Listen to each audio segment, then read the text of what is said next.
Coming to you from the mountains and the plain, the only conservative voices brave enough to push back. This is the Conservative Daily Podcast with Joe Otto. That's what the Second Amendment was designed to do. If you're going to do something to nullify or take away my rights under the Constitution, come get it.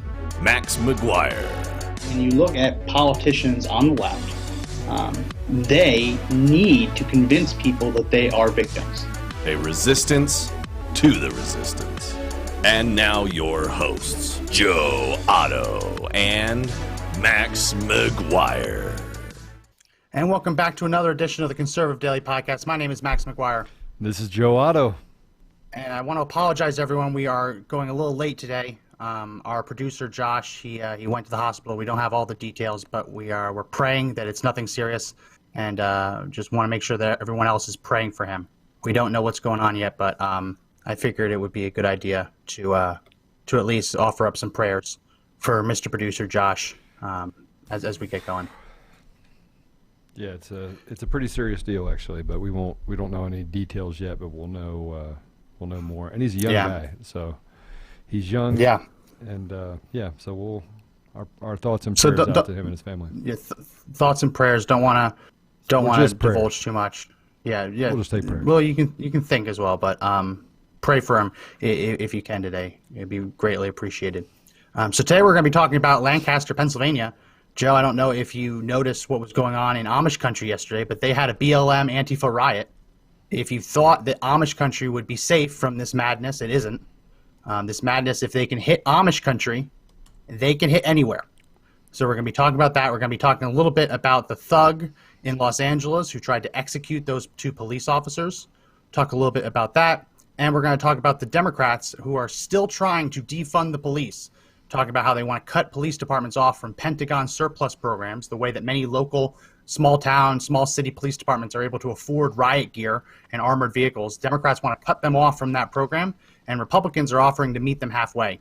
So we're going to talk a little bit about that towards the end. And I'm going to put up a poll of whether or not you think, I'm going to publish it right now, whether or not you think that cutting off police departments' access to federal surplus counts as defunding the police. We're going to talk about it a little later, but basically the way this works is the military, when we're done fighting wars, they have two options. They can either sell the military equipment or they can destroy it. So what the Pentagon's 1033 program does is it gives much of that equipment, not like bombers or tanks or anything like that, but it gives equipment to local police departments so they can basically staff up their riot and their SWAT teams. So put up a poll, make sure you take it. Does cutting police off from that program amount to defunding the police? Joe Biden says no, but if they aren't allowed to access this free surplus equipment, they'd be forced to pay retail prices, which would end up increasing taxes for taxpayers or leaving communities defenseless. So make sure you take that poll. And Joe, you have to share this. Let's tell everyone right now. I want everyone to share this. We use a barometer for whether or not we're being censored on Facebook.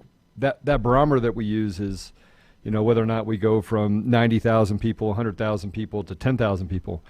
And frankly, the amount of censorship and the fact that they've weaponized this platform against us, we're not surprised, but it's unethical. It has no moral standing at all. They want to suppress a message, and they only want their narrative to be pushed out in the media. So by sharing it, obviously, we get to actually have this conversation. And frankly, if we're not having this conversation, then the only message we're ever hearing is one of absolute insanity. So hit the share button, and let's get the conversation started. So let's hit the share button. If you're watching on YouTube, make sure you like the video, make sure you subscribe, and make sure you hit the bell for notifications, and leave some comments. We're also watching our YouTube comments and our Facebook comments as well, so leave some comments and we'll respond throughout the show. So let's first, let me play the footage of what happened in LA, because this is unbelievable. And we're going to play, after that, we're going to play a clip from Al Sharpton, because he put his foot in his mouth again. But two police officers were sitting in their squad car in California, and you can only describe this as an attempted assassination. Someone runs up to the car, fires multiple rounds through the window, hitting both officers, and then runs away. I think that we can play this because you can't actually see what's happening in the car. It's all over the news, so I feel comfortable. And so far, the officers have survived, so this isn't an actual assassination. But in case anyone hasn't seen this, Let's go ahead and play this. But this is but cut hey, one. but listen, this is a pretty serious thing, right? So, if it does show someone shooting at a car, so viewer discretion is definitely advised. Yeah. And we're going to say that throughout let's just say that now, get this out of the way. Viewer discretion is advised. We're going to be showing body camera footage. We're going to be showing riots. The rioters are not happy people. They curse, they hit people, they break the law. So viewer discretion is advised. So let's go ahead and play cut one, and I'll talk over it since I don't think there's any audio. Here we have someone up. Let's play that again, Mr. Producer. So he runs up to the car right there, and he opens fire on the officer sitting in the car. Now, Joe, people have there's been some theories online looking at that individual's stature. It's hard to tell in this clip because it is being compressed based on the aspect ratio, but people online are suggesting that might actually be a kid or potentially even someone who has some form of dwarfism because of his stature. You can tell that he isn't quite tall enough to get over the roof of the squad car. You look right there. He's not taller than the sedan. Well, it's not a sedan. It's a SUV. Oh, it's I'm just looking at that because it's an SUV. So if you actually compress it this way, it is an SUV. So it's like a Ford Explorer or something like that.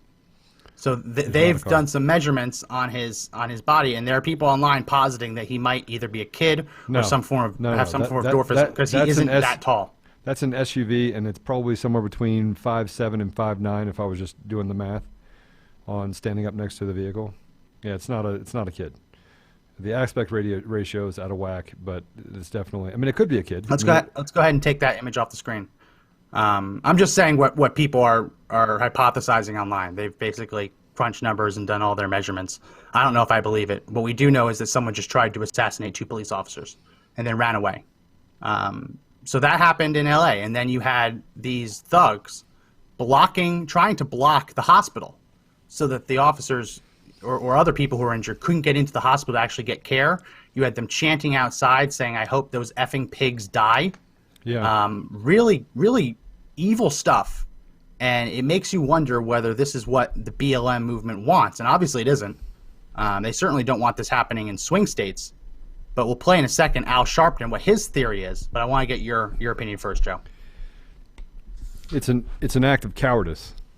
That's my opinion. My opinion is that death and murdering someone is not okay. It doesn't matter who it is. And you can't just walk around just shooting at people and building a narrative, which, by the way, is not true. Police officers are not going out and shooting indiscriminately people of color just to shoot them. It's not happening. For no reason. And if we look at the cases, and this is not saying that there isn't an issue. That there is an issue. There's an accountability issue that we have to have the conversation on. My brother was killed by a police officer. And that's not to say that that people aren't having their rights violated by bad cops. It's not saying any of that. 100%. There isn't this nationwide spree of cops just killing black people for absolutely no reason. It's a lie. It's an absolute 100% lie. It's not happening. I had the conversation with someone today, and they're like, well, they're walking around and they're killing black people. I'm like, show me the statistics. I want to see it. He's like, well, you see it, George Floyd. And I go, they treated him absolutely with utmost respect. They didn't wake up in the morning and say, hey, we're going to kill him, right? They didn't do that. Yeah. They didn't. Yeah, and so the cop's lawyer in that George Floyd case, they tried to get the judge to agree to let them present at trial the fact that last year, I believe it was, George Floyd actually overdosed during an arrest because he swallowed his drugs.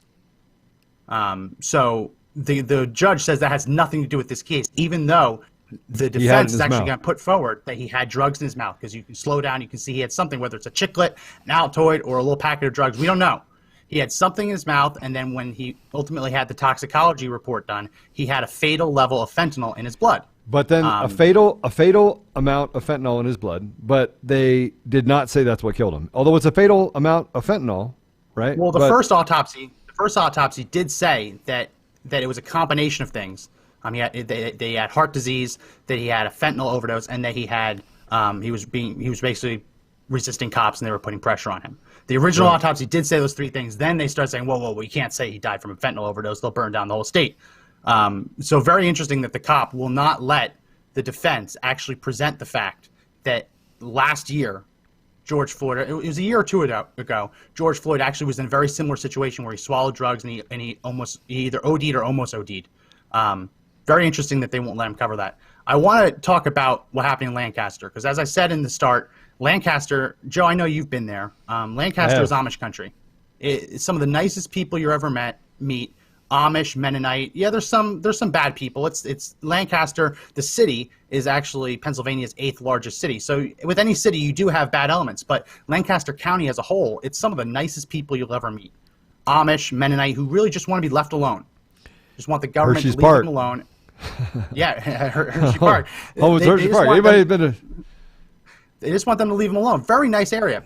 Yeah. For me to turn on the TV and see that there were BLM riots in Amish country should be a wake-up call for everyone, because it isn't just happening in inner cities. It isn't just happening in big cities. It isn't just happening in little cities. If it can happen in Amish country, it can happen anywhere. But what happened yesterday was particularly egregious, and we're going to play some cuts. Actually, let's go ahead and put the images up. I want to show you what leftist Twitter, Democrat Twitter, was saying last night. Let's go ahead and put up image 2. This was a post that went out from an approved submitter. Zelly, police killed an autistic boy in Lancaster, Pennsylvania. That was just one of them. There were tons of posts like this. Let's go ahead and put up image 3. This one's not a verified poster, but he's saying, I've been watching Lancaster, PA on live stream the last 4 hours. The pig shot and killed a 14-year-old autistic boy. That was a complete lie. An officer in Lancaster killed a 27-year-old named Ricardo Miguel Munoz. M-U-N-O-Z. Munoz. I think probably Munoz. Ricardo Miguel Munoz, 27 years old. Not a 14-year-old autistic boy. They killed a 27-year-old. And as we're about to see from the body camera footage, he was chasing after a police officer with what looks like a kitchen knife. Let's go ahead and play cut 2.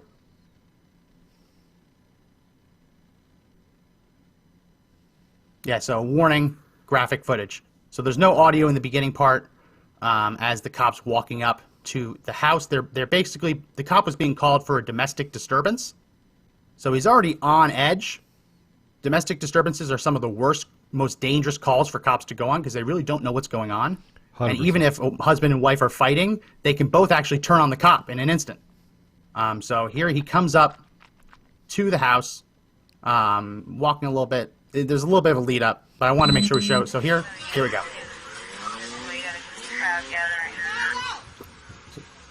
28's coming your way. So he's going up to the door. Where'd they go? There's a woman at the door. Get back. Someone's getting the F back. Here it comes. Runs away. And here it is. There's a knife. That is the still frame showing the man chasing after the officer was holding what looks like a kitchen knife. Like actually a chef's knife. That's a long knife. That's not a short knife. We can go ahead and cut it. Cut it there, Mr. Producer. And let's go ahead and put the image up on the screen just in case anyone didn't see it. Image number 1. That is him holding a knife. Right. The officer ran away. He didn't immediately shoot him. He ran away. And only after this guy started gaining on the officer did he open fire. He actually tried to run away. Tried to put some distance in between him. If he had distance in between him, he probably could have used some kind of less than lethal option like a stun gun or a taser. You wouldn't want to use a stun gun. You'd want to use a taser for distance. But he had to shoot this guy because he was running at him and gaining on him. He was gaining on him. We can go ahead and take that off the screen. So Joe, they call here's my autistic problem. Boy. Here's my problem. Ready? Here's my problem. Okay? Why is it that every single time they want to actually riot, it's, hey, the police deserve to get killed, but every one of them are doing something illegal. They're all doing something illegal. They're all, I'm just going to say it. Was it Blake? Jacob Blake, right? Fought with the police, had a knife in his car. Do I think they should have shot him 7 times? No, I'm not sure they should have. But then again, I'm not there. I'm not in the heat of the moment. It happens very quickly. You shoot to end the threat. George Floyd, Same thing. They treated him respectfully all the way up. They didn't know he had heart disease. They didn't know that he had a baggie of fentanyl in him. They didn't know any of those things, right? Yeah. It was an approved method of detaining someone. They were respectful through the whole thing. But here's a guy that held a knife, and he's like, "Oh, none of that stuff matters." It does matter. Yeah. Because if they didn't do these things, right? If they didn't put themselves in that position, we wouldn't be dealing with this.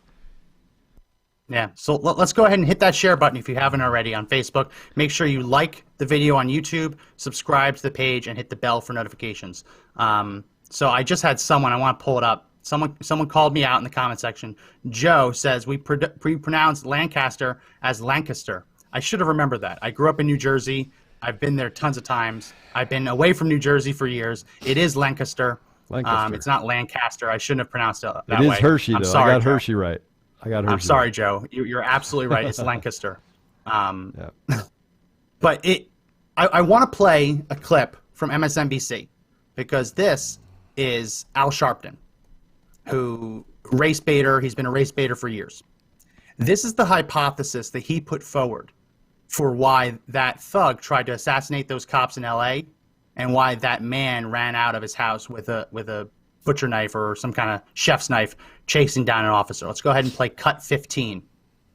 We are not anti-police, and we are certainly not for killing or shooting police. We are there saying that police should not be wrongfully shooting or killing civilians, particularly in the black community. And for people to try to associate us with murder and ambushing and death is doing more to hurt the cause than anything else. Some, I suspect, in my own way of thinking, could be planted in order to hurt us because that is so extreme from our position. So he's speaking specifically about the attempted assassination in L.A. The idea that that person was planted, that either far, far left or I guess allegedly conservatives would kill police officers in some sort of false flag event to crack down on BLM and Antifa. That's the craziest thing I've heard from MSNBC in a long time, and I have to watch a lot of them every day. Here's my problem, right? The 2 police officers were shot, and BLM showed up at the hospital and blocked the entrance, trying to get into the hospital, chanting that they wanted to kill these 2 police officers. Was all that a plant too? I mean, come on. Look, there's no common sense. There is zero amount of logic in everything that the left says. I'm sorry. There's no logic. And by the way, if you want to know what's really happening, millions of people every day are signing up for the walk away, to walk away from the Democrat Party. Millions every single day. Matter of fact, it hit, I think, some monumental deal where they had something like 1.5 or 2 million people in a 12-hour period of time signed up to get away from the Democrat Party. The Democrat Party is a bunch of loony leftists. All they care about is themselves. The top. I'm gonna deviate for 1 second. Not too far, because we have to talk about a lot of things. The BLM movement, right? The organization is the founded organization is 3 women, right? Who are known. They didn't even hide it. They come out. I mean, at least they're being honest. They said, we're Marxists and we're communists. And here's what we want to do. Now, they've hijacked an entire movement of Black Lives Matter. And look, Black lives do matter. White lives matter. Everyone's lives matter. But Black lives matter. I'm going to say it. And there is a lack of accountability. Typically does not result in death. But I do believe that there's a disproportionate amount of justice served on the black community. I'm sorry. I mean, I believe that, right? Because I grew up in that environment. But it doesn't mean that the police in these situations where you have someone running at you with a knife, that you have someone that is going to get a knife, right, that's fighting with police officers. You have someone that's, taking drugs and frankly, a lot of the bad decisions that a person made before their life, it put George Floyd in that position, right? But these are the examples they're bringing to us, Max. These are the examples. These are the examples that we get of the fact that there's police brutality. I just can't see it. I mean, we've covered this on other episodes, how there's so many examples of hate crimes that end up being hoaxes, that end up being completely fabricated, that end up being actually perpetrated by minorities, fake hate crimes. It happens so many times. And we always talk about that if we truly had a hate crime epidemic in this country, you wouldn't have to make it up.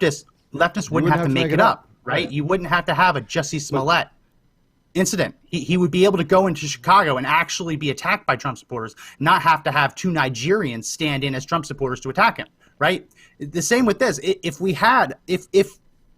police were indiscriminately killing African Americans for absolutely no reason, it wouldn't be so easy to identify that the subjects were armed. But what you see in Lancaster is you actually see that this is either being orchestrated or people on the left are so ginned up already that they're waiting for anything, the slightest spark, and they're willing to destroy their city.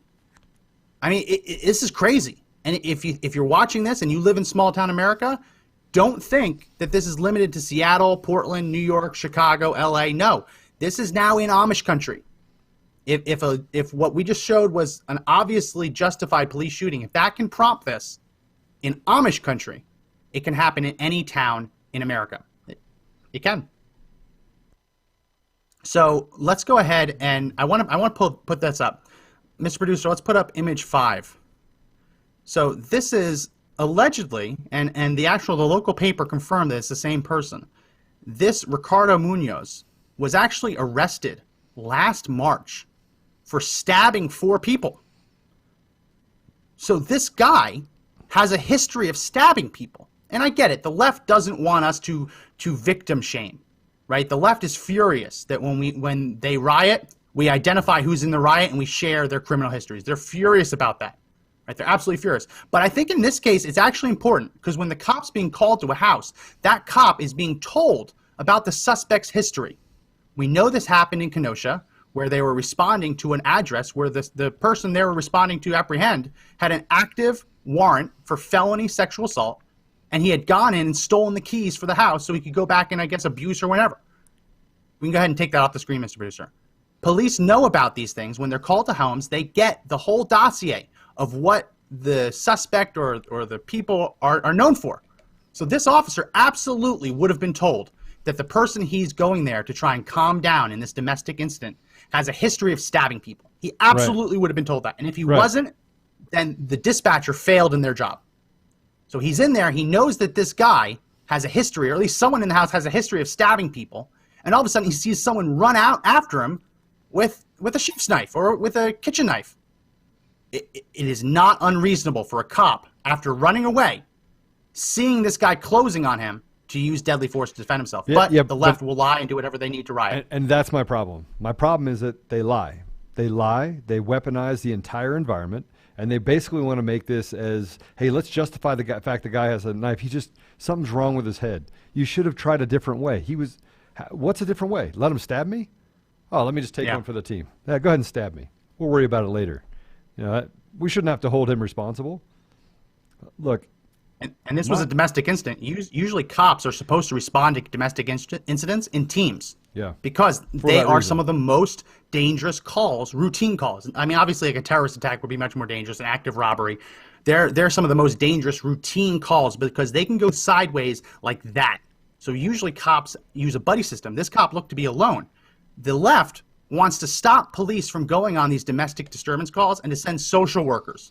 Yeah. If that had happened here, the only thing you'd have is a dead social worker. Go ahead, Joe. I just want people to tell me what the common sense is. I mean, let's just use common sense. Common.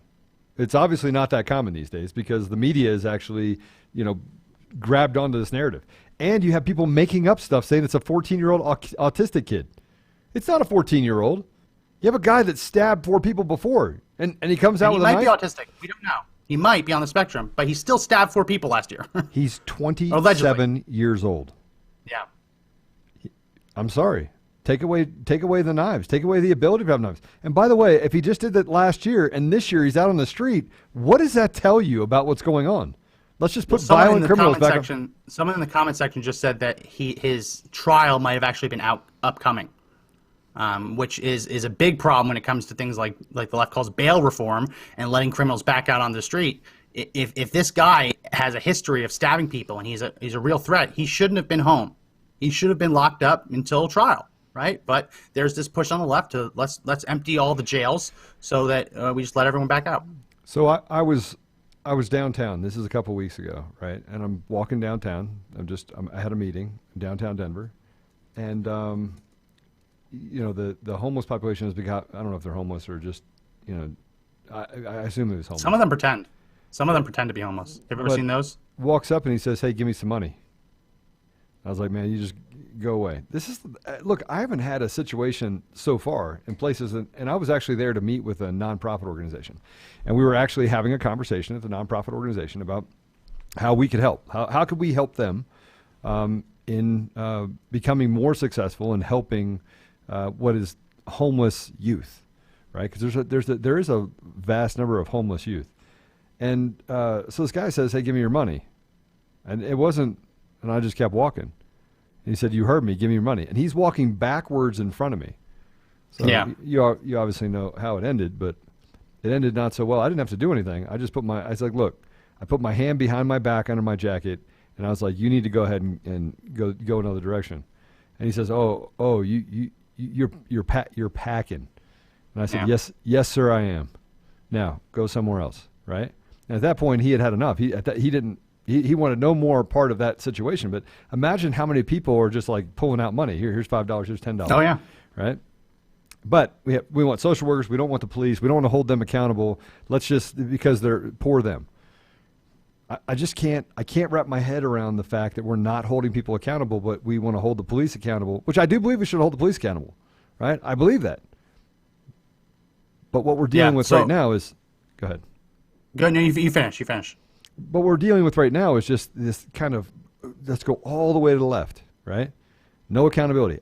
What happens when we get to the place where it is socialism or communism, or that we adapt? What happened then? Who's in charge? Is everybody the same? There's still going to be that 1% at the top. There's just going to be a whole lot more poor people, right? A whole lot more. No opportunity. Opportunity drought. It'll happen almost immediately. So, Mr. Producer, let's go ahead and put up my computer screen. I just wanted to confirm that local reporters have now confirmed that the person who was shot by police for trying to stab an officer was the same individual, Munoz, who was basically facing charges from last year for stabbing 4 people. And his sister was the one who called police, asked to get him help. And this is tragic, right? Anytime someone's having a mental episode and you try to help them, it's tragic. And you wish that people like this would get help instead of having to be shot. It's very, very unfortunate. At the end of the day, though, he did just burst out of a door with a kitchen knife and chase down an officer. So it's not a situation. I mean, the left loves to talk about this. Like there was that situation in Rochester, New York, where there was a man having an episode, some kind of mental delirium, out naked, running around. Police arrested him. And he starts spitting on them and trying to bite them. So they put what's called a spit hood. That's a hood that is supposed to be able to let the other person breathe without spitting bodily fluids onto officers or biting them. They put a spit hood on him, and he ended up suffocating. Standard operating procedure when a suspect being apprehended tries to bite or spit on officers. The left has made that out to be like, oh no, it should have been a social worker. So he should just be spitting bodily fluids on a social worker. He should just be biting social workers. It's sad. It's tragic. It's absolutely tragic. But a friend of mine's brother lived in San Francisco, right? Lived in a nice part of town, and a homeless person bit him, right? It happens. It's 2 years later, he was dead. They couldn't get the infection under control, right? Got bit by this homeless guy. Literally, he went in and out of the hospital on a bite and died 2 years later. No problems. I mean, the guy ran marathons. He was around with. No. So, I mean, everyone wants to sit here and again, play armchair quarterback. And by the way, they just want excuses to act like asses. They just want an excuse. Let's just have. And we're going to play some of those videos in a second. Yeah. But you're absolutely right. And I want to put up, before we get off of this, I want to put up a little bit of the text from that previous 2019 arrest that the suspect had. Let's go ahead and put up image 6. This is from that article I showed you the image earlier. It says 4 people had to be taken to the hospital Monday, this was last year, night after police say they were stabbed following a physical altercation. One of those victims is a juvenile male who police say remains in serious condition. Ricardo Miguel Munoz, 25 at the time, faces 4 counts of aggravated assault stemming from the incident. Officers were dispatched to the same block area, right? And they received information that someone on the scene had been stabbed. Okay, you can take that off, Mr. Producer. I just wanted to show that because, like all these cases that we cover, I said it before, but the officers would have been briefed on the history of the person they were going to apprehend or to give help to. If they weren't briefed about this, then the dispatcher failed in their job. But almost always, as soon as they're going to an address, the dispatcher is going to tell you if whether the people at the address have a criminal history that the officer should be worried about. So I want to play some of these videos from what happened in Lancaster, because it's truly incredible that in Amish country you had BLM Antifa riot last night. So we're going to play some of those videos. But before I do, make sure you hit that share button, everyone. If you're on Facebook, make sure you like the video. Make sure you comment. We're being throttled by Facebook. Facebook doesn't want people to see this. They'd much rather that this truth doesn't get out. So please make sure you hit the share button, like the video, and comment. And on YouTube, make sure you like the video. Please hit that thumbs up. Please hit the subscribe button, and please hit the bell for notifications. All right, let's go ahead. This first clip is literally a dumpster fire. But I want to show this because it really sums up what was going on in Lancaster. Let's play cut 3.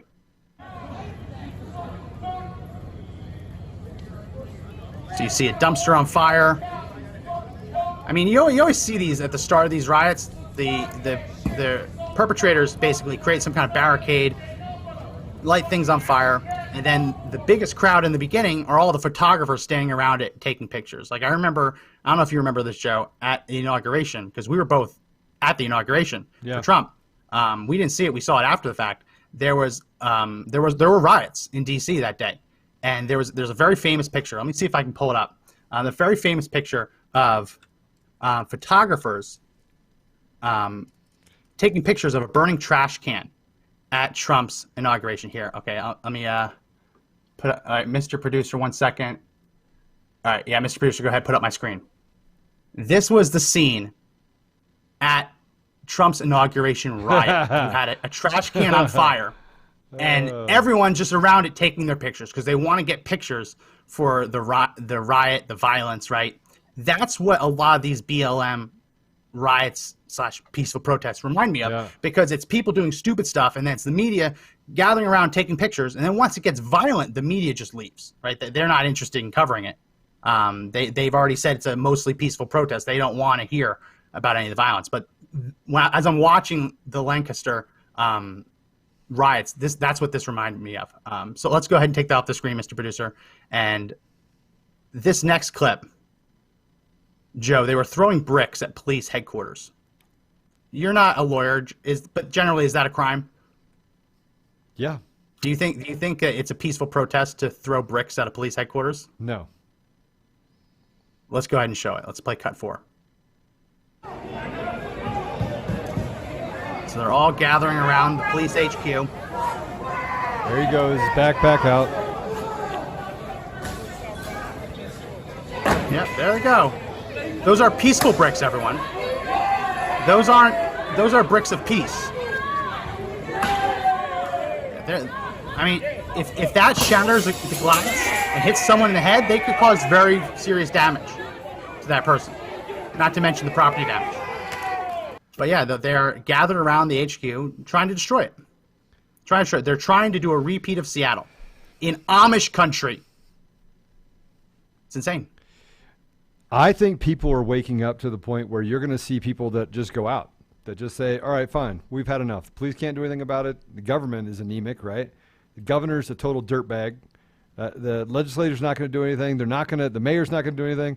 So forget it. We're going to do it ourselves. We're going to go out there and we're going to handle business ourselves. I think we're on the edge of that. I think we're on the edge of it. I mean, look, I'm sitting That's the purpose of the Second Amendment. I'm sitting at a bar. The purpose of the Second Amendment isn't to defend your home necessarily. It's to defend your whole community. I'm sitting at a what is it called? It's called 105 Brewery 105. Yeah. In Castle Rock, and there's literally 5 people start talking, then 15, then 20, then 30, then 40, then 50, and 60. There's 50 people saying, let's just have enough. Let's just go down there together. Who's with me? This happened in about a 30-minute period of time where people just started walking up and having a conversation. Yeah. No, I mean, at some point, we don't want that to happen. We don't want vigilante justice. We don't want people to have to take things into their own hands. But if we are being honest, the Second Amendment is not there for you to defend your home. It's part of it, but the Second Amendment exists to defend your nation, to defend your community against all enemies, foreign and domestic. Right? Do you know what Joe Biden did when the 2 police officers were killed in He called for more gun control. He called for gun control. He said assault weapons and high capacity magazines have no place in this country. The guy used a pistol. It had no place in the video either. Yeah, but that's my point. My point is like, what are we doing? Why are we even listening to these people? Yeah. So they defund the police, and they want to disarm us. Yeah. And they're pushing gun control that specifically does not target the thug that you saw in that video, because it's probably an illegal gun. If it isn't, it doesn't qualify as any of the guns they want to ban. They're only interested in targeting us, right? But the problem is there's so many stupid people out there. I mean, I said it. They're just dumb. Like, people on the left are just stupid. If they're not stupid, here's my problem. You got a small group of people on the left who actually have a brain, right? Then you have pedophiles, rapists, closet racists, and stupid people. Yeah. I'd be running the other way if I were you. I'd be finding somewhere in the middle where I'm like, I think I'm done with this, right? Yeah. I'll take law and order over fear of losing everything that I put my life into, my business, my family, right? Candace Owens said this yesterday. She goes, the conservatives have lost the war in education, that indoctrination has become the new norm, and that public education becomes the number one threat to our society in America. And she's not wrong. She's not wrong. She basically says that, look, if your kids go to public school, they have nearly a 95% chance of coming out the other side indoctrinated with this hateful rhetoric of communism. Yeah. We covered this on the show, that kids leave high school pro-American, but when they leave college, they're anti-American. Right. Yeah. It's nearly 50%. Well documented. Yeah. We're losing the war because common sense is not so common, and because in school, and you could trace it back to a lot of things, but if you look at PSYOPs, this math, this Common Core math, where you have this big grid and it takes you 15 minutes to solve a 2 + 2 equation, right? That's true. That actually happened. I remember walking to my kid's school going, you will not teach my kids this way. You will not. I was like, and they're like, oh, well, this is the new math. We don't need new math. See, 2 + 2 for the last 2,000 years has always equaled 4. Well, actually, 2 + 2, if you say 1 + 1 = 2, the left actually, there are leftists who say that it's racist to say that 1 + 1 = 2. Why? Because that's white math. It's white math. It's so stupid. Danny in the Facebook comment section said, Joe, you are right. The left doesn't know babysit from butterscotch. No, they don't. No. Baby shit. Oh, baby shit. Oh, baby shit. Damn it. I was like, what are you doing? You missed it. Yeah. The punchline got killed, Danny. Sorry. Yeah, and now I have to say this explicit. Now I have to say it's explicit. I already said that. And we don't know baby shit from butterscotch. Yeah, you're right. Yeah. You're absolutely right. I want to play this clip because this should have Democrats fuming mad. Here is Antifa thugs, BLM thugs, destroying a post office. Let's play cut 5.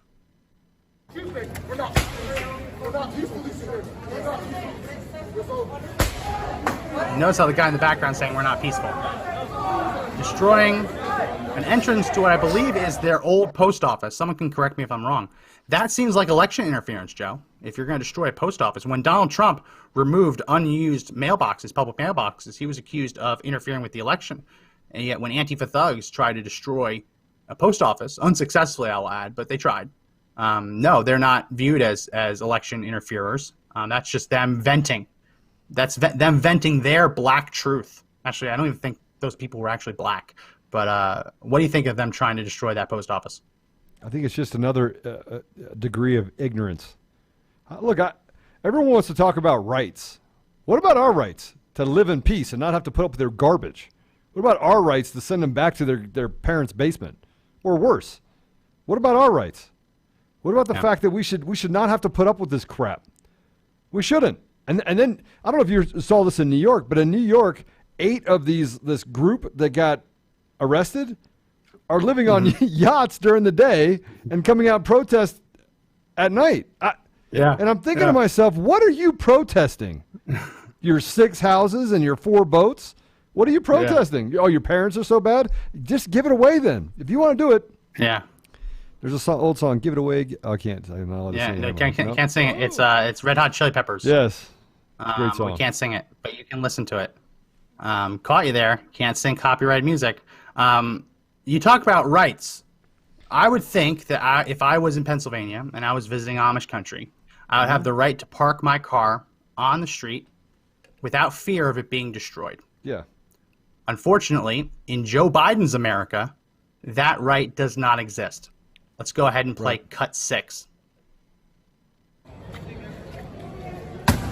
Just a random person's car. They're just destroying it. The cop shot someone chasing him with a knife, and the Joe Biden supporters, let's call them what they are, Joe Biden supporters, are just destroying someone's car parked out in front of the police station. No idea why that car's there. Maybe they're there to try and report a crime and they're stuck inside, trying to hide out. You have no idea what that is. You have no idea why that car's there, but they're destroying it because it's in the vicinity of their outrage. I would beat that dude to... Oh, I'm telling you. And that's a relatively new Jeep, it looks like. I can't tell the year on it. It looks relatively new. And everyone say, Joe, says, you're... Yeah. Left always says, oh, don't worry, they have insurance. Well, they have a deductible, right? You really think that someone should have to pay their deductible, whether it's $500, $1,000 plus, because they had the audacity to park in front of a police station? Like that's oh, don't worry, they have insurance. That's not an excuse. I can't punch you in the nose and say, oh, don't worry, you broke your nose, but don't worry, you have health insurance. I mean, that's not how this works. But that's the argument that the left makes. I want to play this, and I'll get your opinion on this.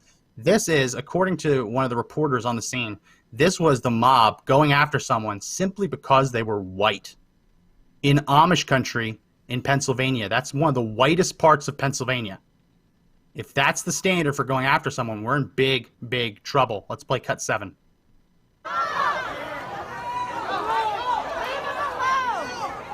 Someone's shouting in the background, leave him alone, as they're chasing someone down, pushing towards them. This isn't peaceful, guys. Even if there isn't any violence in this clip itself, chasing someone away, a whole mob following them. We saw that in Wisconsin. He trips over and falls on the ground. All of a sudden, they're going to be on him. Simply going after him because he has a camera and because he's white. Amazing. Let's go ahead and cut it there. This is Amish country. This is Lancaster. I think I pronounced it right that time. Amish country in Pennsylvania. And they're going after someone for being white in Amish country. And that's a peaceful protest? It isn't. There's no way. I mean, let's stop calling these people peaceful protesters. A cop shot someone chasing them down with a knife. Anyone just joining? We'll put the image up again. Let's put up image 1. This is straight from the body camera. Straight from the body camera of the cop right before he was forced to open fire. This is the guy running after him with a kitchen knife. Play the video again. All right, well, let's play the video one more time. Let's play cut 2.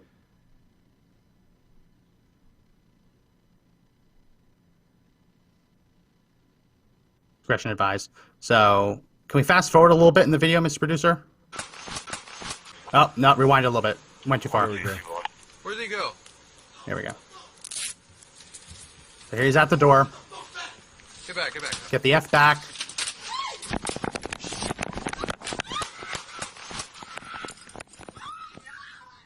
Just like that.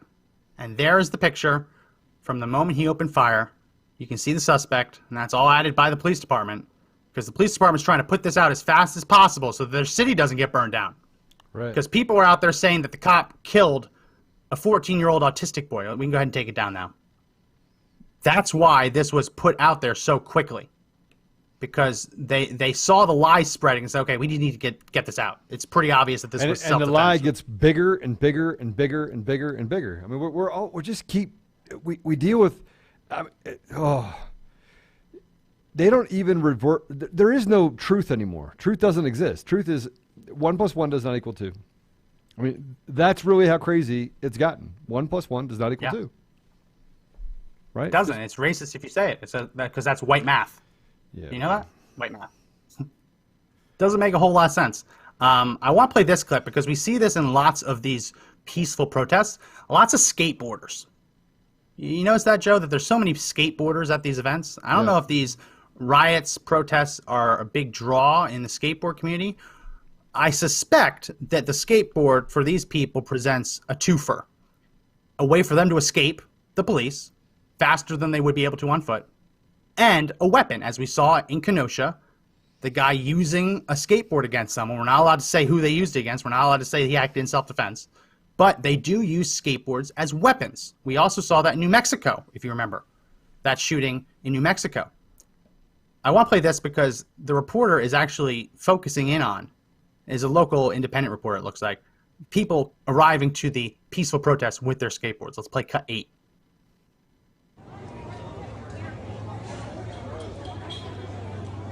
They're all gathering. It's early in the night. Not a whole lot going on right now.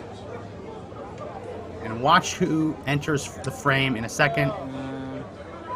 Reporter right behind him, it should be. And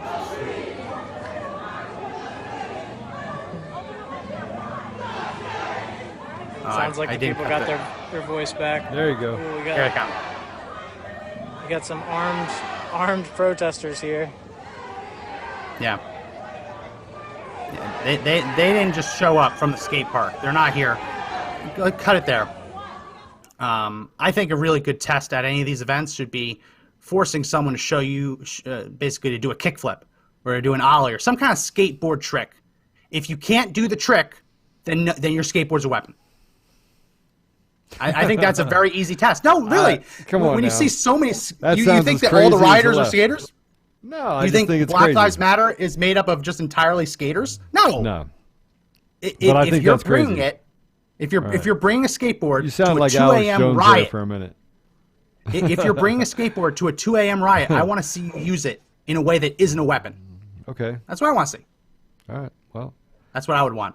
I Let me know in the ride a comment skateboard. section. I couldn't do a kickflip. Let me know in the comment section if you think these rioters should be forced they can actually use a skateboard before they're allowed into the riot with them. I think they should. I think that's a really easy way to do it. So let's play this next clip. This is actually a feel-good moment. And by feel-good moment, I mean it's a very feel-bad moment for whoever's in the clip. And I do feel bad because, on one hand, no one should go through this, but on the other hand, it kind of feels warranted. As the riot's getting worse, police started using rubber bullets. And this rubber bullet hit a guy. Well, just watch. Let's watch cut 9.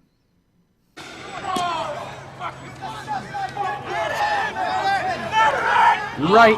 That did not feel good. We got hit by a baton round!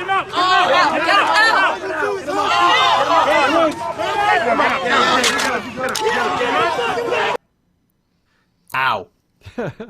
Don't show Ow. up to a riot. You won't actually get shot with a Yeah. rubber bullet. Or- when they tell you to go home, go home.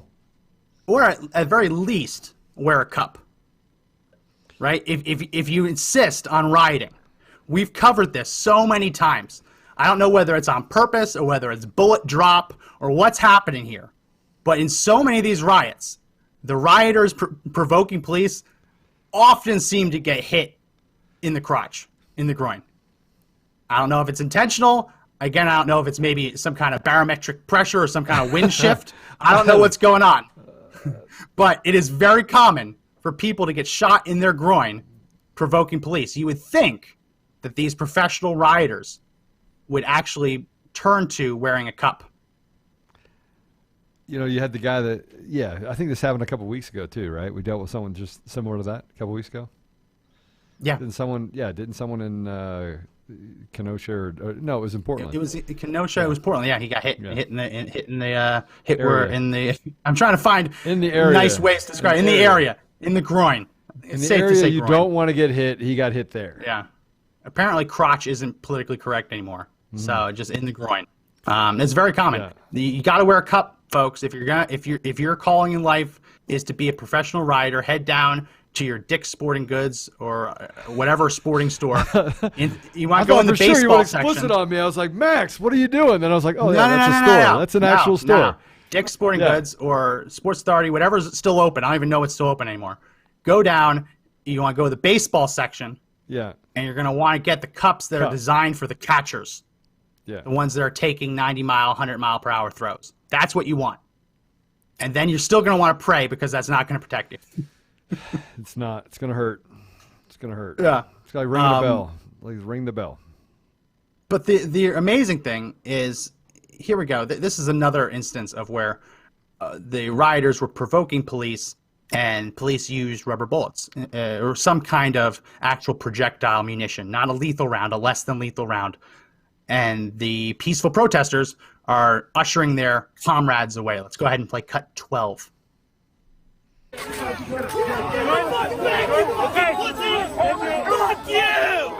Fuck you! Oh, sorry about that. We have a. No, it's right. They're actually dragging him away. But I apologize because we had a little Oompa Loompa in screen starting to scream some profanity. So I apologize for that. There's a lot of crazy people apparently in Lancaster. But yeah, that was them. There isn't though. I mean, look, let's do the math. 330 million people in the United States. You could probably gather up every person that's gone to one of these protests into one area, and you'd have 100,000 people. That is not indicative of 330 million people. Most people just want to go about their business, life, liberty, pursuit of happiness. That's what they want. 330 million people, and you have, I don't even know what the statistic is. How many people are killed by police every year? I don't know. I don't know off the top of my head. I don't want to risk fake newsing it. Yep. I don't want to get fact checked. Can I say off by one. An anonymous source said? Actually, I can give me a second. All right. I don't want to get rid of this. How many people? Yeah, but I mean, just do the math, right? I mean, 330 million people. There's millions and millions every month of interactions that happen between the police and the people of every nationality, every race, every religion, every political affiliation, every one of them. Now, I do want to tell you, my brother was killed. My brother was murdered by a police officer. My brother was murdered. So you don't have to talk to me about the police murdering someone and saying, can I have empathy? I'm living proof. And I'm also living proof that 3 years have gone by, and I'm still not at the place now where I can actually get justice for my brother. So I can roughly 1,000. Roughly 1,000 people, apparently. Yeah. So roughly 1,000 people. So 3 years ago, my brother was one of the 1,000 people. My brother was. Well, no, that's people shot to death. All right. 1,000 people shot to death. So I wonder how many people were actually killed by police. I don't know. 2,000? 3,000? I am going to tell you that I'm one of the statistics. I am. Me and my family. You weren't killed, but your brother. But yeah. I'm one of the family members. I'm one of the people that's having to, spend an enormous amount of money to get justice. Look, justice is not cheap, right? Justice is not something that anyone at any walk of life can actually get. I agree that there has to be accountability. There has to be some way for people in the community to have a voice. But this isn't the voice. Right? No. You want to tear apart a community because you don't want law. Here's what those people really don't want. They don't want to be held accountable. They don't want to be told that what they're doing is absolutely wrong. Running after a police officer with a knife, look, you run after me with a knife, same result. Same result. Yeah. Same thing's going to happen. And if anyone out there is listening and you're on the side of, it's excessive force, he should have just shot him once. No. I'm going to, look, if my gun carries 15, I might even just unload all 15, right? I'm going to shoot until the threat is absolutely neutralized. I'm going to do that. And any one of you would as well. So let's go ahead and play this. This is a clip of police officers getting ready to clear the streets. And you can see they're using an armored vehicle. Let's go ahead and play cut 10. So they're staging. They're coming out of what looks to be, it's hard to tell from that angle. It looks like it's either a Bearcat or an MRAP. It looks a little bit too small to be an MRAP. Probably a Bearcat. But they use that to get to the scene safely. And now they're on foot getting ready to clear the streets. Now let's go ahead and shift to cut 11. This is them actually in the process of clearing the streets. Just so I want to make sure people know that they actually did clamp down on this. Let's play cut 11.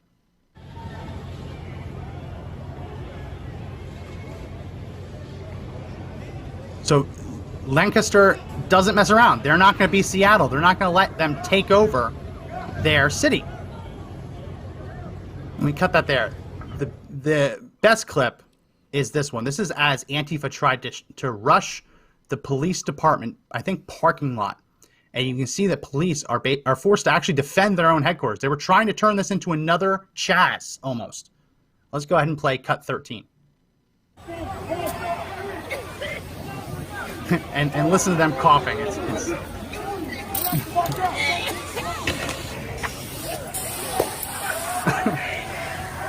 They're literally trying to rush the police parking lot, and they're using all their less than lethals. They're rushing the police station. This is not a peaceful protest, folks. These were not peaceful protesters. These are not peaceful protesters. On YouTube, Richard says the rubber bullets do drop fast, so maybe it is bullet drop. Who knows? But it's very interesting that the media isn't playing this, because that footage was the police outside their precinct trying to stop the mob from taking it over. Right? The minute you have to start using pepper spray or mace or bear spray, whatever they're using, they're within 6 feet of the perpetrators. They're rushing them. They're trying to rush their position. And you hear the people coughing in the background. It's another one of those feel-good moments that, when you run right into a cloud of tear gas, you're not going to have a good time. But the media isn't showing you that clip. They're not showing you that the police actually had to defend their precinct from the mob trying to take it over, destroy it, burn it down. Who knows? The media isn't showing that. It's remarkable. No, they're not going to show it. They're showing. I mean, what they want to show you is a narrative, an optic, to make the police look bad. That's what they want to show you. Right? Yeah. Who do you think wins when the police actually aren't there? Like, there's no police. Who wins? All right, so let me explain something else to you. Ready? 99% of the time, when the police show up, the crime has already been committed. Yeah, the only they're thing the police are they're there to draw the outline of the body on the sidewalk. That's all. They're there to take a report. They're there to arrest someone or arrest someone later, right? But the crime has already been committed. Would you be surprised, Max, if I told you that the average time from calling 911 to somebody arriving is nearly 13 minutes across the country? Yeah, and I know that in places like Detroit, they don't even have a number, because sometimes you call the police and the police never show up. Right. But these are the places where they have the biggest amount of gun control. So they don't want you to be able to defend yourself. This is the logic. This is leftist logic, right? Let's just let people die. That's it. Let's let people die. Let's let people become victims. And you know what? We'll just throw those people in jail. We'll let them out in 2 to 3 years. They're not that dangerous. And then watch them kill someone else. That is the logic that we have on the left. The left is all about no accountability. But let's take away your ability as a citizen of this country to protect your family. That's in essence what Joe Biden said, by the way. That's exactly what he said. Yeah. Hey, you can come out here and shoot 2 police officers. We're not even going to talk about the fact that he shot the 2 police officers. We're going to just tell you that, hey, let's take away your ability to defend your family. Yeah, it makes perfect sense to me. I cannot think of a better example for why someone would need more than 10 rounds in their magazine than what we're seeing. Mobs of people chasing someone down the street. You have a revolver. I mean, the New York SAFE Act. New York tried to limit you to 7 rounds in a magazine. 7. They tried. I believe that was blocked, and they're back to 10 because it was too arbitrary. It was too arbitrary. But the left doesn't want you to have any magazine at all. They want no magazine. Joe Biden's on record saying he wants to ban magazines. Period. Just any magazine, any extra ammunition. All guns with magazines use more than 1 bullet. It's incredible, but they don't. If there's any evidence that you need more than 10 rounds in your magazine for self-defense, it's situations like this. And obviously, you never want to find yourself being chased by the mob. But if you are, 10 rounds in this situation is not going to cut it. It just isn't, right? If this mob descends on your home, you look at the McCloskeys in Missouri, they needed to have an AR-15 with a large capacity magazine out there. They needed it because they had a mob of people. You can't reload when they're 10 feet away and they can rush you in the time it takes you to reload. You just can't. So this is the best argument for it. So we tell people that to have a minimum of 4 magazines, minimum, loaded, ready to go. When you go to buy a gun, make sure that you have a minimum of 4 magazines. And as many, as high capacity as you can get under the restrictions you have in law, right? By law, but you need to have a minimum of 4 ready to go at all times, right? And you'd say, I have 10 bullets. Let's say that you're just firing over, right? What are you going to do when you run out of bullets? Say, hey, hold on a second. I need to reload this magazine. Hey, can you hold on? And what happens if you miss? Or what happens if you actually hit someone 10 times? And as is recorded in multiple instances, they're hopped up on some kind of drug and it doesn't bring them down. Their adrenaline's pumping and they keep coming at you, right? That's why cops, if you look at all these bills, all these gun control, assault weapon ban bills, they all have exceptions for cops that say cops aren't limited in magazine capacity. The reason is they are admitting that there's a self-defense purpose for it. And that if cops were forced to have less bullets in their magazine, cops would die. That's why, but they don't think that you deserve that same protection. I want to jump real quick and talk about what Democrats are trying to do. And this is important, so stick around if you're watching. Democrats want to. We just watched on video that Lancaster has a Bearcat. Cities can afford these kind of armored vehicles, but most towns and cities can't. They just can't, and they rely on something called the 1033 program. Mr. Producer, let's go ahead and put up my screen.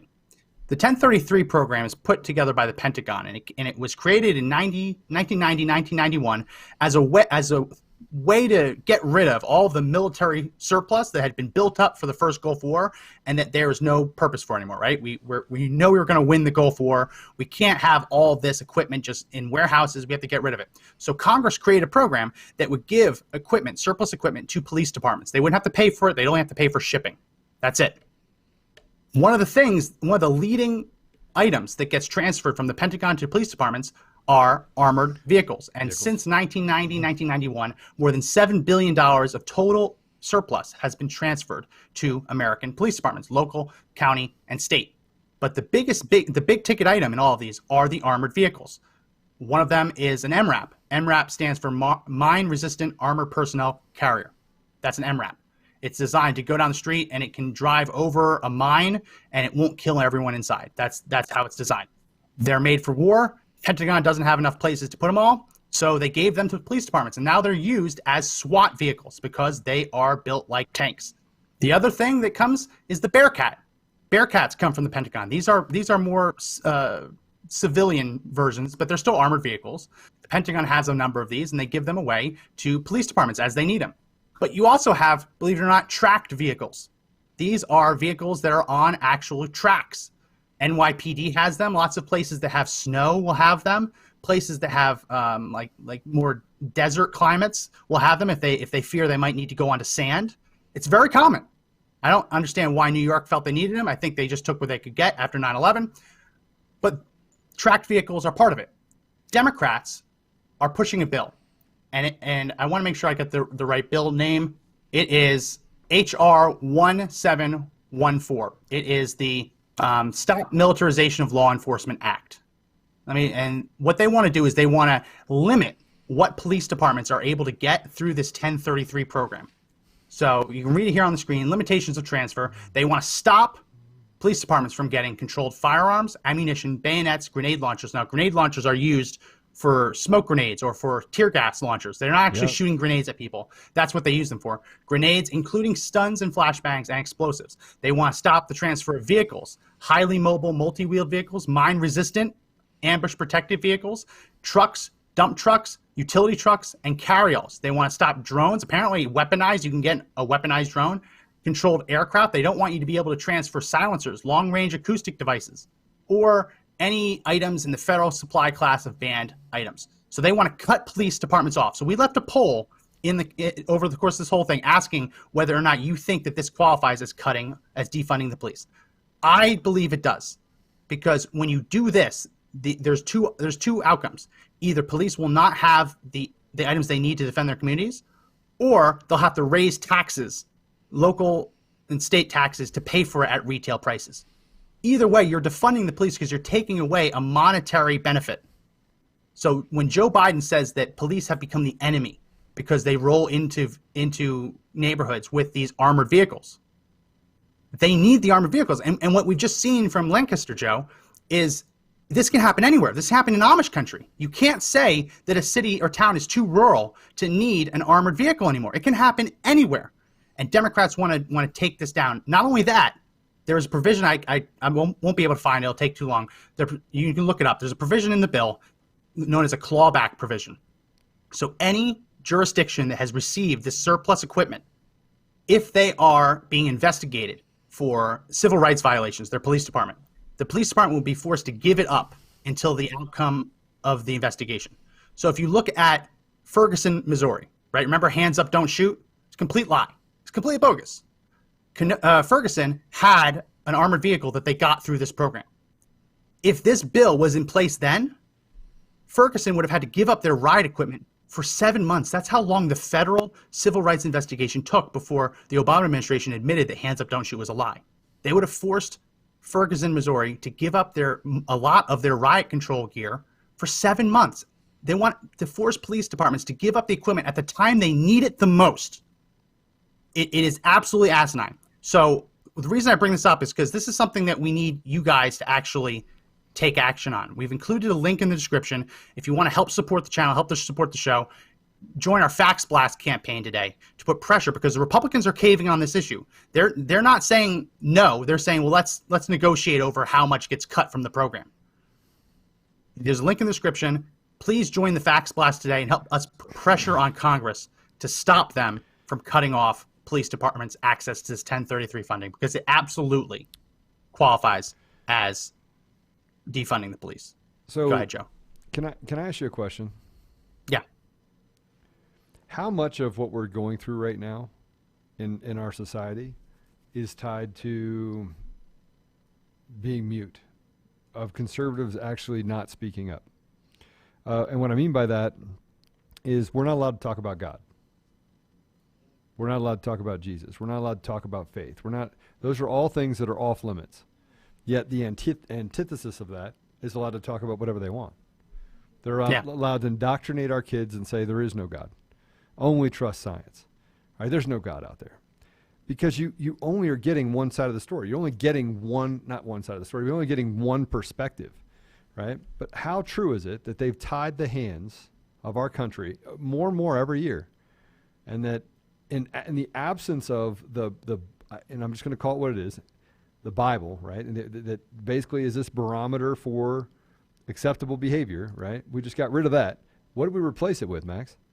I mean, if anyone's listening, what do we replace it with? The state. You replace it with the state. And so if you're wondering why people are doing what they're doing and there's mass chaos, is because there is no acceptability. Look, you could wake up on a Tuesday, your kid could go to school in second grade, and your teacher is indoctrinating that child to say, I think you're kind of feminine. You might be gay. Yeah.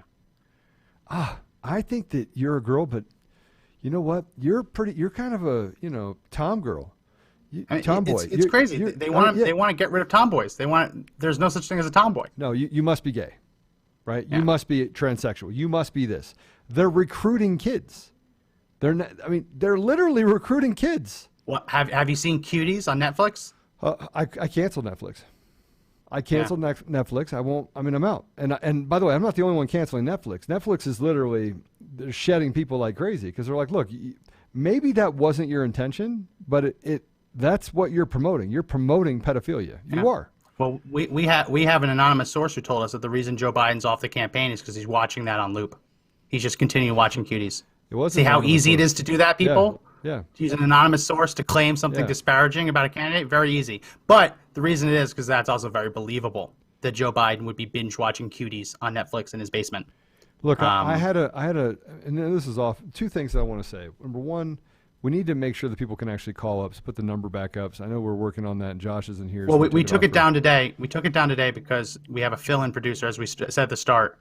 Our producer Josh went Evan, to the thanks hospital for doing today. what you're doing. Do appreciate you. So we took that down today, the call-in number, because we didn't want to add any extra stress to Evan filling in for Josh. But we'll have that back up tomorrow of the call-in number for people to call in. We just didn't want to add an extra fail point for today. But I mean, Max, I had a conversation with an organization that we spend a lot of time with, right? That works on early child education, right? Giving everyone, access to a good education. Mm-hmm. And what was interesting about the conversation is he said, you know what, Joe, I listened to what you're saying, and I listened to, this movement, this, FEC United movement, which by the way is going absolutely crazy all over the country. And it's going crazy in Colorado, but, which is, I mean, it's and Max, you've seen it. It's literally gone crazy. We're setting up meetings every week and talking to 1,500, 2,000 people a week, but people from the community. But he said, look, we've been an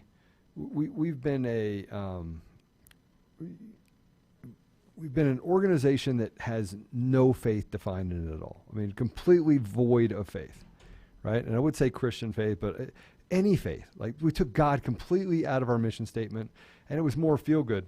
He said, but this week, I decided that I'm going to put God back into what we do as an organization. He says, I've had enough. I'm listening to what's happening out there and the fact that we're losing, conservatives, right? People of faith are losing their ability in the fight for education. They're losing. He goes, so I'm putting it back in the organization. He says, I'm going to ruffle some feathers and people are going to leave. And I was like, good for you. And I had to say, courage is more infectious than fear. You have to be able to stand up and God doesn't need our help defending him, but God needs our help talking about who God is, right? And who Jesus is and you can say, I don't believe in Jesus and I don't believe in God. Okay. You don't believe in God, right? But the principles of faith are things that you cannot argue with. The moral and ethical character that's defined in the Bible, you can't argue with. So I haven't gotten religious up to this point. I haven't said anything about my personal belief in faith, but I am going to tell you that if I had an answer that I could just inject into it is, number one, we have to meet them where they are. So we have to stop going high, taking the high road. We have to be able to go low, right? And when I mean go low, it means if they go low, we go lower as people. And secondly, we have to start being the people that expect to have God inside of our environment and God in our school and fight. Just like they're fighting to get rid of God, which is rid of accountability. We've got to fight to bring God into a place where we can be accountable. That's just my thought. One nation. Well, yeah, we should plan one of these days. As soon as the left starts, as soon as the left stops burning down cities and stops spreading fake news, and as soon as Joe Biden stops reading teleprompters, I don't know if you saw this. Our hypothesis was completely true. 100%. Joe Biden was on CBS and he held up. We don't have the video queued up, but he held up a framed picture of his family, and in the reflection of the glass, you could see the teleprompter in front of him. So our hypothesis was absolutely correct. We've been saying this for months, long before the Trump administration, long before the media picked up on it, that Joe Biden was using teleprompters during live events. Very, very good feeling to know that we've been vindicated on that. Before we go, I want to make an announcement. Mr. Producer, if you can go ahead and put up my screen. This Thursday at 10:30 Eastern, we're going to be interviewing Andrew Wakefield. Now, Andrew Wakefield, if you don't know, he was the researcher in England, I believe, who published the study in the Lancet Journal, the Lancet Medical Journal, connecting the MMR vaccine or hypothesizing that there could be a connection between the MMR vaccine and autism. We're going to be interviewing him on Thursday, so mark your calendars at 10:30 a.m. It's an earlier version. We have to fit it around his schedule. But we're going to be interviewing him, talking about that, talking about his new book, and talking about vaccine development as a whole, especially in the context of COVID-19. So make sure that you mark your calendars and tune in for that. It's going to be really good. And good just so you know, just so we're clear, Max and I don't agree on vaccines, right? At all. Like, we don't agree. He doesn't have the same he doesn't have the same belief system I do about vaccines. And so it's going to be an interesting podcast because we're going to be having a discussion about different points of view. But this man, Dr. Andrew Wakefield, literally gave up, they took away his ability to be a doctor. Yeah. They took away his medical license because he stood against their narrative. And you could say whatever you want, like, he's just crazy. He had, if you ever read the, if you read the article that he actually wrote in the medical journal, if you read it, he didn't just come out and just throw out flamboyant information. He actually mathematically used science in order to link it back. And so what if we're wrong? I mean, look, back in the 40s and 50s, they actually gave people cocaine. That's true. They actually, you can still get it prescription. Right. So science can be wrong. Matter of fact, science is just the thought. It's always evolving. You can't have science without people getting it wrong, because the only way you get things right is by learning from the mistakes. But you can't deny that there is a vast increase, a scientific increase in autism and other diseases that we face as people across our society. That is undeniable. But I think the interesting part about this podcast is to hear the fact that he wasn't willing to, because they gave him an opportunity to retract it, right? Well, he did. They did retract. They retracted. He did not. But he was given an opportunity to come out and retract it himself. He would have kept his medical license. He said, "I can't do that. I will not do that." So, and we're going to get into all of this in depth in Thursday, talking with him. Really interesting how that all went down. As Joe mentioned, me and him do not see eye to eye on vaccines. If he doesn't want to vaccinate his kids, I'm all for that. I think it gets weird when they're also going to expect, when people who don't vaccinate expect to have free access to public amenities. I think that's where it gets a little interesting. But if you don't want to vaccinate your kids, by all means, you should be allowed to do it.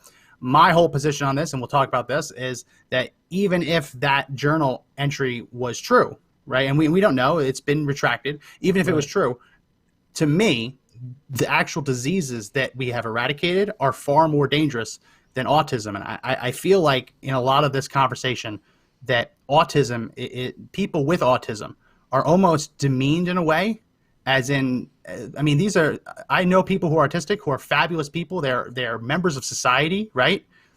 It almost seems that there's, not everyone, but there is an element to it that's very similar to what we see in other countries demonizing Down syndrome. That to me is a very weird thing, but we're going to get into all of this in depth on Thursday. So make sure you tune in. It's an earlier podcast than normal, 10:30 a.m. Eastern time. So 9:30 Central, 8:30 Mountain, and then 7:30 West Coast. So make sure you tune in. We're going to be going live on Facebook and on YouTube, and the audio podcast will be available immediately after. I don't think we'll also have a podcast at our normal time. I think this will just stand in as day's podcast. We might. We'll see what happens on that day. If there's big things going on, we might. But be prepared that this might be our podcast for the day, so make sure you tune in. We'll also replay this. If we don't go live at our normal time, we will hold a watch party at our normal time of 1 p.m. 1 p.m. Central, 2 p.m. Eastern. We'll hold a watch party to show the earlier recording to anyone who didn't get to watch it live. But make sure you tune in. It's going to be a really interesting thing. Really interesting because I have respect for Andrew Wakefield, because he even admits that he vaccinated his kids. So it's a very interesting perspective that he's a skeptic, but he also has vaccinated his kids, which I don't think often gets talked about. Joe's vaccinated his kids. I vaccinated my son. I truly believe, and I don't want to go too far into it, but in a world where Democrats are pushing for open borders, I don't think that a no vaccine America is possible anymore. If we were actually to secure our borders, I think we could probably have minimal casualties by not having vaccinations. But when you have people just screaming across the border, when you're importing refugees from foreign countries, I mean, there's a reason that many of these diseases that we have vaccines against are having hotspots in places like Minnesota, where there are large refugee populations. It's not a conspiracy theory. It's actually documented that there are large influxes of these diseases in those areas. So we'll talk about that too, because I'm interested to pick his brain on the open border aspect. But remember, this Thursday, 10:30 a.m. Eastern, make sure you tune in. It's going to be a really interesting conversation. Go ahead, Mr. Bruce. You can take that off the screen now. So, Joe, any final words as we wrap this up? Courage is as infectious as fear. I say it all the time, right? The more we hear about it, the crazier it is. But I also will tell people, turn the news off sometimes, and don't watch CNN. Don't watch MSNBC unless you just want to get, a case of the crazies, right? Yeah. Well, I have to watch NBC because I have to show the crazies. Yeah. So I guess I will suffer for Max everyone. Will watch it for you. Yeah. That is, to use the religious term, that will be my cross to bear. I will be the one who watches Rachel Madcow. Well, that's going to be it for this edition of the podcast. If you want to get more of the podcast, make sure that you check out all of the places you can subscribe to listen to it in its audio form.